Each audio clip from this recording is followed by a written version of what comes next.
YouTube, what is going on? The Daryl Talk 23. I'm back with another video.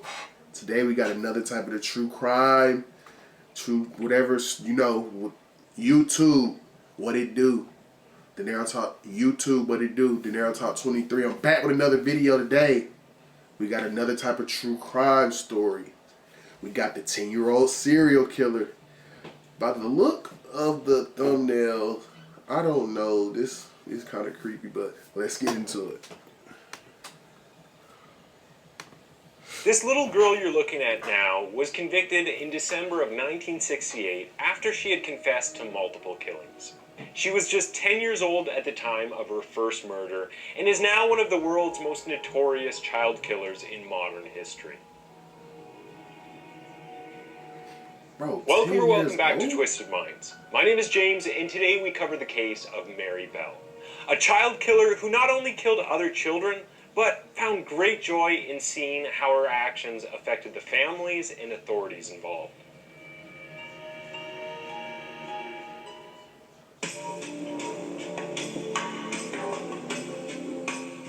Mary Bell was born on May 26, 1957, to Betty, a 16-year-old prostitute who reportedly asked doctors to take her daughter away from her. Things only went downhill from there, with Betty often going away on business trips to Glasgow, Scotland. Having her mom disappeared upset young Mary. Despite the mental and physical abuse her mom often inflicted upon her. On one occasion, Betty's own sister watched Betty try to give Mary away to a woman who had been unsuccessfully trying to adopt her. The sister quickly stopped the shady deal and brought the girl back to her mother. Mary was also known to be weirdly accident-prone, once falling from a window and suspiciously overdosing on sleeping pills by accident. Some people believe the accidents were down to Betty trying to get rid of her own daughter, while others believe it was a case of Munchausen's by proxy, which meant that Betty enjoyed the attention and sympathy she got from her daughter's misfortunes. Disgustingly, Mary herself says she was subject to repeated sexual acts, with her mother forcing her to engage with men from the age of 5, something her family knew nothing about. They did know, however, that Mary had already witnessed death firsthand when her 5-year-old friend was run over and killed by a bus. With everything that had happened to her, it's understandable that she was a withdrawn and disturbed child, who became incredibly manipulative and violent. For weeks before her first murder, Mary Bell had been acting extremely strange. On May 11th, 1968, Mary had been playing with a 3-year-old boy when he was badly injured by falling off an air raid shelter. His parents thought it was just an accident, but Mary and the young boy knew different. The next day, 3 mothers came forward to tell police that Mary had attempted to choke their young daughters. The police interviewed the child, but was soon let off with a stern telling off. Sadly, if these complaints were taken more seriously, the future of this young girl and the lives she would soon destroy could have been very different. Yeah.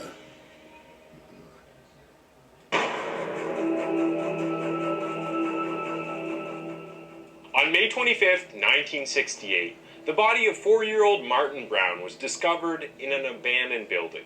At first, it was regarded as a sad and unfortunate accident because the initial investigation claimed that there were no obvious marks or injuries found. 2 young boys hunting for scrap wood had entered the abandoned house and were confronted with the small corpse of Martin Brown lying under a window. Next to the body was an empty bottle of aspirin, which led police to speculate that he had taken too much and had overdosed on the medicine. Even though the boy had dried blood and saliva on his cheek that had run down to his chin, there were no signs of struggle and no marks on his body at all. It seemed like he had just taken some pills, lay down, and never woke up. The 2 boys who had found the body called out to some workmen nearby and soon found themselves surrounded by a crowd of children and adults, all gawping at the sad sight. The workmen said they recognized Martin as the boy they'd shared some cookies with less than an hour before. They just couldn't work out how the boy ended up in the building. 2 of the children watching the scene unfold managed to squeeze through a hole in the derelict structure to get a better view of Martin's body. Mary Bell and Norma Bell, children who, despite their surnames, were unrelated. Unbeknownst to the police, Mary lured the boy into the house and then strangled him to death with her small hands. She then brought Norma to the house to show off her handiwork. Mary then took it upon herself to run and find Martin's aunt, telling the woman she knew where Martin was and that he was covered in blood from an accident. The poor woman unwittingly followed her nephew's murderer to the scene of the crime. In the days that followed, she was tormented by both Mary and Norma, who would torture her by asking questions, such as how sad the family were and if his mother was missing him. Eventually, Martin's aunt stopped opening the door. On one occasion, Mary knocked on the door of Martin's house and asked his mother if she could see Martin. Confused, the mourning woman told the girl that Martin had died, at which Mary replied, "Oh, I know he's dead. I want to see him in his coffin." This must have been absolutely awful for that poor mother, especially after finding out that it was this little girl who coldly took his life. Disturbingly, for a class assignment, Mary drew a picture of a boy lying exactly in the same position that Martin Brown was found in, with a bottle labeled tablet. To make it even more sickening, she called it, "There has been a boy who had just laid down and died." Although Mary wasn't the only child who knew about how Martin had died, she was the only one to draw the scene. Although this sounds bizarre, her teacher wasn't suspicious, as she knew the children had heard about the death. But why would she draw the picture? Mary's attack on other children and her bragging attitude continued. At one point, she pointed to the house where Martin Brown's body was found and told neighborhood children that it had been the place she had killed someone, a story that was followed by a laugh. On May 26, 1968, Mary's 11th birthday, the girl attacked Norma's younger sibling. She was so violent that Norma's father had to physically remove her from the home. This pattern of violence was not anything surprising to anyone who knew Mary, as her temper began to spiral out of control. After Martin Brown's tiny coffin was buried, Mary, wanting to be in the spotlight again, turned on her best friend Norma and viciously attacked her. She scratched at her face and kicked her in the head, finishing the attack by telling the girl she was a killer and that she was willing to kill again. Children who saw the attack shrugged the threat off as Mary being overdramatic. Little did they know what the little girl was capable of. In a photo taken at a demonstration, which local residents held in an attempt to urge the government to tear down derelict buildings to stop more deaths from happening, two children can be seen holding up a banner. One of these children was Mary Bell.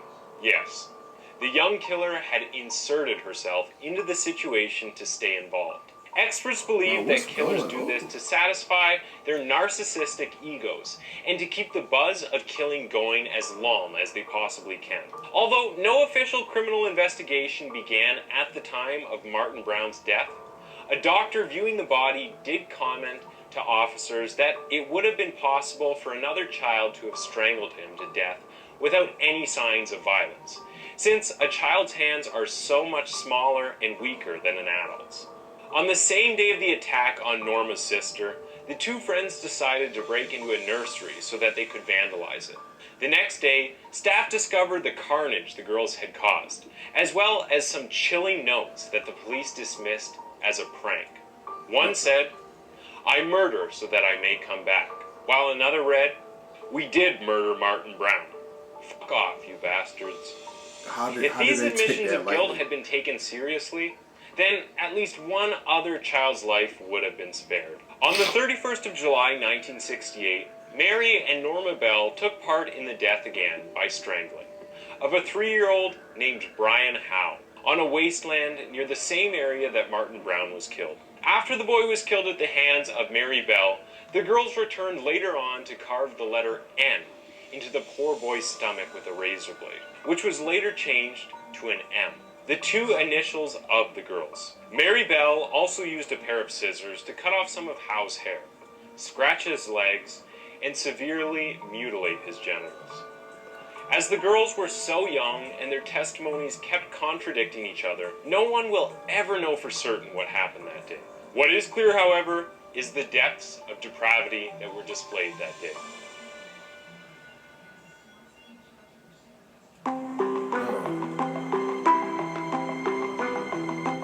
After the killing of the second child, police began to suspect that the letters left at the nursery were not sick pranks at all, but someone admitting to the murder of Martin Brown.